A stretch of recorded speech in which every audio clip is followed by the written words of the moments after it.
네, 안녕하세요. 홍 작가입니다. 네, 오늘도 투자 어드바이스가 아니라는 점 먼저 말씀드리고 시작을 하겠습니다. 네, 미국에서 큰 사건 하나가 터져가지고 그 얘기부터 해야 되겠는데요. 자, 미국의 권력 서열 3위 연방 하원 의장이 해임된 사건인데 끊임없이 소송을 당하고 지금 재판을 받고 있는, 그래서 민주당에서 출마를 아예 못하게 막으려고 하고 있는 트럼프.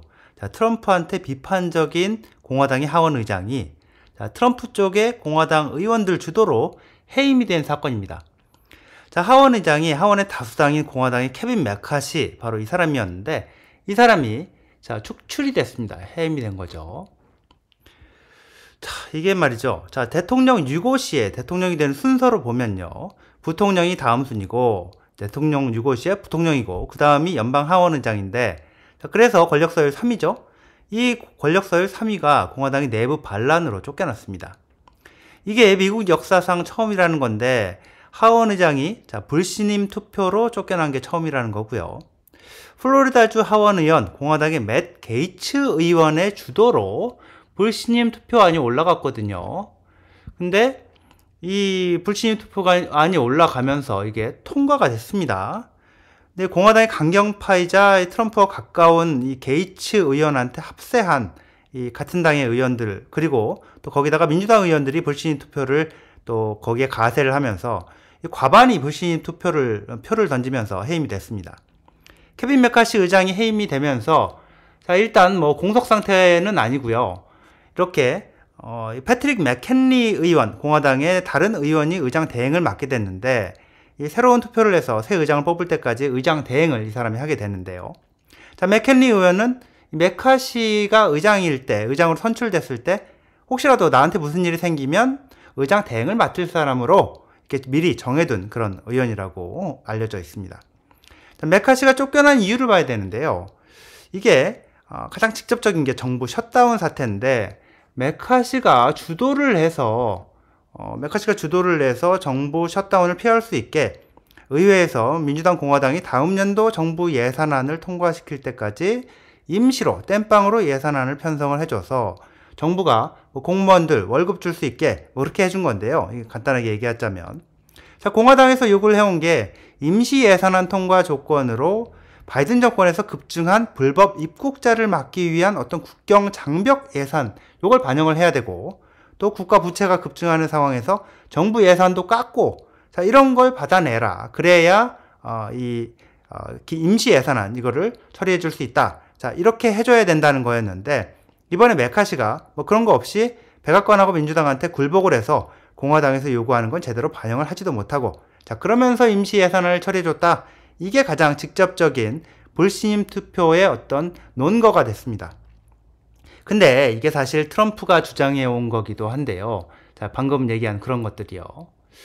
자, 이 트럼프가 바이든 정권이 러시아랑 대리전을 지금 치르고 있는 우크라이나에게 엄청난 돈을 끊임없이 보내주면서 세금을 낭비하고 있고, 또 돈은 많이 들지만 생산성은 낮은 무슨 태양광, 풍력, 이런 재생에너지, 여기다가 돈을 엄청 쏟아붓고, 또 미국의 산업 발전을 위해서 꼭 필요한 에너지 생산에 필요한 결정적인 원유 산업, 이거는 또 압박하고 있다.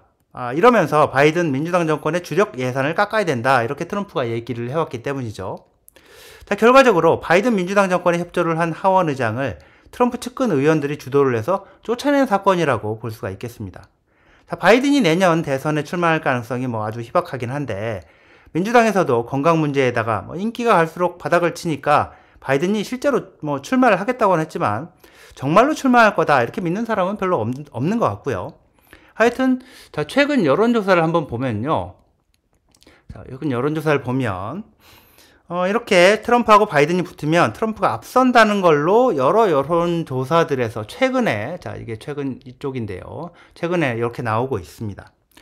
자, 트럼프와 관련해서 최근에 나왔던 기사들 중에 이게 가장 흥미로운, 기사 중에, 가장 흥미로웠던 게 저한테 바로 이건데, 트럼프가 암호화폐에 대한 입장을 극적으로 바꿀 수 있다. 이렇게, 증권거래위원회, SEC의 전 임원이 얘기를 했다는 기사인데, 공화당이 당선이 되고, 그때까지 비트코인 현물 ETF가 승인이 안 돼 있을 경우에, 공화당 대통령이 지명한 SEC 위원장이 승인을 할 거다. 뭐 이런 내용도 들어있고요. 자, 근데요, 트럼프는 지금까지 암호화폐에 대해서 어떤 태도를 비춰왔느냐? 이게 별로 긍정적이지 않죠. 트럼프는 자, 이제까지 암호화폐 부정적인 입장을 밝혀왔는데요. 2019년 7월 트위터에 올린 바로 요 내용만 봐도 나는 비트코인 및 암호화폐 팬이 아니다. 자, 규제되지 않은 암호화 자산은 불법 행위를 조장할 수 있다. 이렇게 썼고요. 사실 트럼프처럼 뭐 기존에 미국 달러 경제에서 막대한 부를 갖고 있는 사람들한테 비트코인 같은 암호화폐가 뭐 굳이 달가울 리가 없을 텐데 이미 지금까지 기존 체제에서 뭐 잘 먹고 잘 살아왔으니까요. 근데 트럼프는 실용주의자, 뭐 현실주의자, 뭐 좀 더 뭐 노골적으로 얘기하면 비즈니스맨인데, 자, 만약 여론이 암호화폐의 친화적인 그런 우호적인 정치인을 원한다. 자, 이렇게 돌아가게 되면 아마도 뭐 입장을 뭐 손바닥 뒤집듯이 또 쉽게 바꿀 수도 있는 뭐 그런 사람이죠. 자, 이미 작년에 트럼프는 NFT를 팔아가지고 자기 NFT를 팔아서 이더리움으로 뭐 280만 달러 정도치를 갖고 있다, 현재. 뭐 이런 보도도 나왔고요.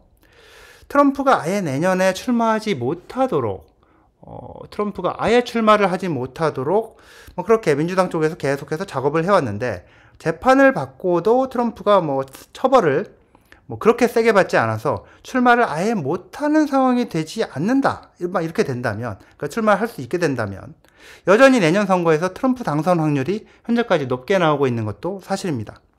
근데 대선 과정에서 만약에 트럼프가 나는 암호화폐에 열려있다, 또 이렇게 얘기를 할 가능성, 저는 있지 않나, 또 이런 생각을 해봅니다. 네, 여기까지입니다. 시청해주셔서 감사합니다.